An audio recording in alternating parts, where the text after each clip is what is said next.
يختصرون لك المسافة عندما تستشير الأولياء وكبار السن، خاصة كبار السن، انتبهوا لهذا.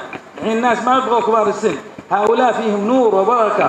في بعض الدول الغربية إذا تستشيره دكتور أو شيء تدفع فلوس، ولكن تأتي إلى حبيب وإلى شيخ وإلى إنسان متقي الله فتستشيره في أمر، فربما يشير إليك في شيء يختصر لك المسافات. Dan pandai-pandailah ambil musyawarah mereka. Kalau ada apa-apa tanya kepada mereka. Ada masalah apapun duduk sama mereka.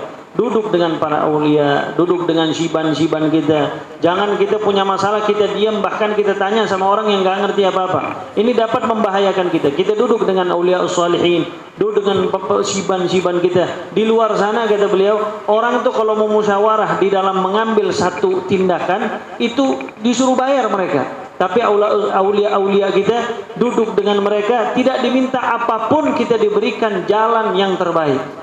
قالوا أن رجلا أصابه شيء من المرض في ظهره فذهب إلى 12 دكتور، يقولون لابد من عملية ولابد من سفر إلى الخارج للعلاج. فقال لما تأكد هذا الأمر 12 دكتور هكذا، قال سأذهب إلى الشيخ الفلاني لأن هذا رجل صالح اللي يصلي الفجر، اللي يقرأ القرآن، آراءهم تكون موفقة، أو تستشير واحد ما يصلي ولا ما لسانه ما يحفظها. قال سأذهب إليه. إذا قال لي هذا الحبيب لجأ إليه فقال له يا شيخ الدكاترة قالوا لابد من علاج ولابد من سفر واشترط، شوف أنا أدعو لي استخرنا الله وسوف نذهب. قال له لا يا بني، كم أدك؟ قال 12 دكتور. قال عادك روح المرة الأخيرة، إذا سمح لك 13 الدكتور هذا الله يوفق ويسهل عليه. ورتب له الفاتحة ودعا له إلى الله. فذهب هذا الرجل إلى 13 دكتور هذا، فقال له أن مرضك بسيط وعلاجه موجود عندنا، وأعطاه شيء من العلاج وأعطاه شيء من، شوف انظر لو ذهب وكم بيخسر وكم من الوقت والمال، ولكن باستشارة أهل الله بصلاة الاستخارة والعكوف إلى هؤلاء الأولياء يستفيد الإنسان في دينه ودنياه كذلك. Karena dengan kita musyawarah dengan aulia ushalihin, dengan para siban kita bisa hemat di dalam segala hal, di dalam waktu kita, di dalam harta kita. Pernah diceritakan ada seseorang dia kedapatan satu penyakit di punggungnya. Dia tanya ke dokter pertama, kata dokter pertama engkau harus keluar negeri berobat di sana dengan biaya yang begitu banyak dan waktu yang begitu lama. Akhirnya ke dokter yang kedua bilang yang sama, ke dokter ketiga, ke dokter keempat, sampai 12 dokter, 12-12-nya bilang engkau harus keluar negeri dengan biaya yang mahal dan waktu yang begitu lama. Akhirnya sebelum dia berangkat, dia datang ke orang solihin, orang yang ahli ibadah, rajin baca Quran, hidupnya di masjid, selalu berzikir kepada Allah Subhanahu wa taala. Dia datang, ditanya amanya orang soleh, engkau udah tanya berapa dokter? 12 dokter. Dibilang sebentar, mari kita baca doa dulu. Dia baca doa, dia kirim Al-Fatihah, dibilang engkau tanya ke satu dokter lagi. Kalau dokter yang ke-13 bilang engkau harus keluar negeri, silahkan engkau berangkat. Subhanallah, setelah dia keluar dari tempatnya orang yang soleh dengan doa yang begitu luar biasa, diijabah doanya oleh Allah Subhanahu wa taala, ketemu dokter yang ke-13, kata dokter yang ke-13, enggak usah kemana-mana, cukup engkau duduk di sini, saya ada obatnya. Akhirnya diberikan kesembuhan oleh Allah Subhanahu wa taala.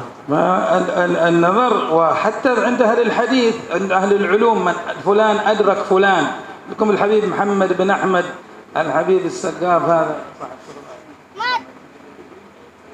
لا محمد السقاف هذا حضر كثير من الشيبان، الحبيب نجيب، الحبيب هذا مولد دويلة كثير. كيف لما تذكر كيف مجالس الأولياء السابقين، لكن الآن مخططات لفصل الجيل الشباب عن الآباء وعن إسقاط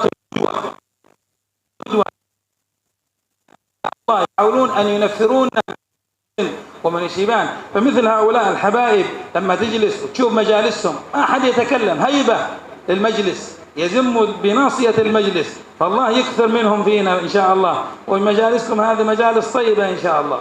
Dan ilmu juga butuh dengan duduk dengan para aulia dan sholihin.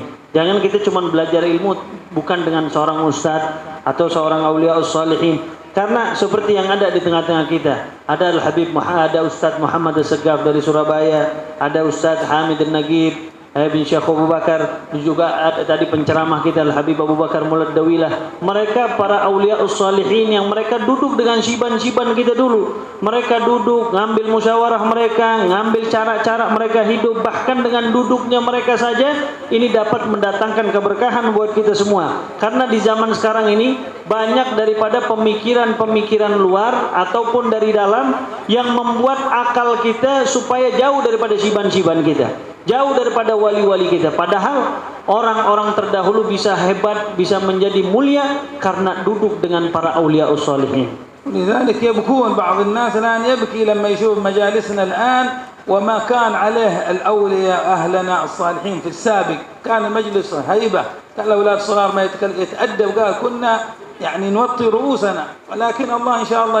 يعيد ما مضى في خير وعافية. Nah, sebagian orang-orang itu sebenarnya iri pada saat melihat majlis-majlis kita yang begitu luar biasa. Intinya pada saat hadir seperti ini harus penuh dengan adab, penuh dengan etika, tundukkan kepala kita. Jangan suka ngobrol di majlis-majlis seperti ini, karena tidak diragukan duduk di majlis ini pasti didatangkan rahmat dari Allah Subhanahu wa taala, dan mudah-mudahan Allah mengembalikan keberkahan-keberkahan wali-wali terdahulu. حتى عند أهل الحديث قال فلان أجاز أهل عصره. الحبيب عيدروس بن عمر الحبشي فلان أجاز أهل، هل حضرت عصر عيدروس بن عمر الحبشي؟ تدخل ضمن هذا الإجازة، أجزت أهل عصري. شوف كيف. كذلك قال الحبيب محمد بن علوي السقاف لما جاء إلى عبد الله بن علي صاحب الوهض يحور، قال يا ولدي لو تقدمت سنة وجيت لأوصلتك في لحظة إلى الله سبحانه وتعالى، ولكن الآن جيت بعد القرن ال11 فجلس عندك 4 سنوات وغيره. فإجازة العصر وجود الأولياء وأهل الحديث، قال فلان أجاز عصره، حضرت عصر فلان بن فلان، فتدخل في البركة والنور والإجازة. الله ينفعنا وإياكم ونكون ممن نظر الله إليهم. والشافعي يقول يحب الصالحين ولست منهم. Dan dengan duduk hidup di zamannya wali aja itu keberuntungan yang luar biasa. Duduk saja, karena aulia-aulia terdahulu seperti Al-Habib Idrus bin Umar Al-Habsyi dan para aulia salihin yang lain seperti Al-Segaf dan yang lainnya, mereka mengatakan saya mengijazahkan orang-orang yang hidup di zaman saya. Siapa mereka sih? Orang yang cinta kepada mereka bakal mendapatkan keberkahan dari Allah Subhanahu wa taala. Tetapi pada saat kita tidak cinta atau kita tidak menghormati mereka, maka kita tidak akan mendapatkan keberkahan apapun. Maka mudah-mudahan didoakan oleh beliau, mudah-mudahan kita selalu mendapatkan keberkahan daripada auliaus shalihin. Wa as'alukum al'an ayyuhuma afdal, al-ilm aw al-'aql? Nah, sekarang kita ditanya kira-kira afdalan mana, ilmu atau akal? قالوا بعضهم العقل وبعضهم قال العلم. ولذلك الله سبحانه وتعالى يقول في القرآن يؤتي الحكمة من يشاء. ربما إنسان شائب ما تعلم كثير لكن عنده حكمة، عنده تقوى، عنده نور. Nah, sebagian ulama mengartikan lebih afdal ilmu, sebagian mengatakan lebih afdal akal. Allah Subhanahu wa taala di dalam Al-Qur'an mengatakan hikmah atau ilmu yang bermanfaat itu bakal diberikan kepada orang yang dikehendaki oleh Allah Subhanahu wa taala. نعم الله إن شاء الله يرزقنا الأدب، لأن العلم بلا أدب ما ينفع. إبليس هذا قليل أدب، لم يسجد لله عز وجل وعنده علم الأولين والآخرين، لكنه طرد بالحسد بشيء في قلبه. الله يحفظ. Maka mudah-mudahan Allah Subhanahu wa taala menjadikan kita orang-orang yang beradab, karena iblis itu ilmunya banyak tapi adabnya tidak ada, makanya diusir dari surganya Allah Subhanahu wa taala. ولا بنخيب إن شاء الله، قبول إن شاء الله، ما حضرنا لا إلا وقبول، أحضرنا هو سبحانه وتعالى، له المن والفضل. إن شاء الله ما بنخيب. هذا الأيام الثلاثة ما شاء الله في فلمبان أعياد وأعراس ويجتمع أهل لا إله إلا الله، ونسأله أن تكون جائزتنا قبول إن شاء الله. ادعوا لنا وبندعي لكم. هكذا المؤمن، وهكذا المؤمن لأخيه كالمرآة. قال الله يوفقنا وإياكم ويغفر لمن مضى ويعين من بقي. ونشكر الحبيب عمر بن عبد الرحمن السقاف صاحب هذا حفيد صاحب الحول الذي نحن في ضيافته.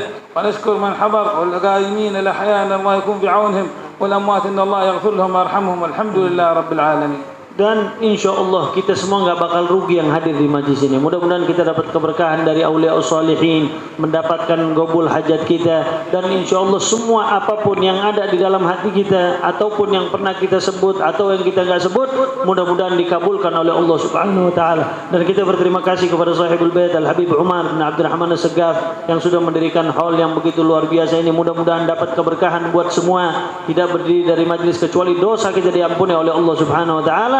dan kita kelak meninggal dalam keadaan husnul khatimah. Amin ya rabbal alamin. Wal afu minkum.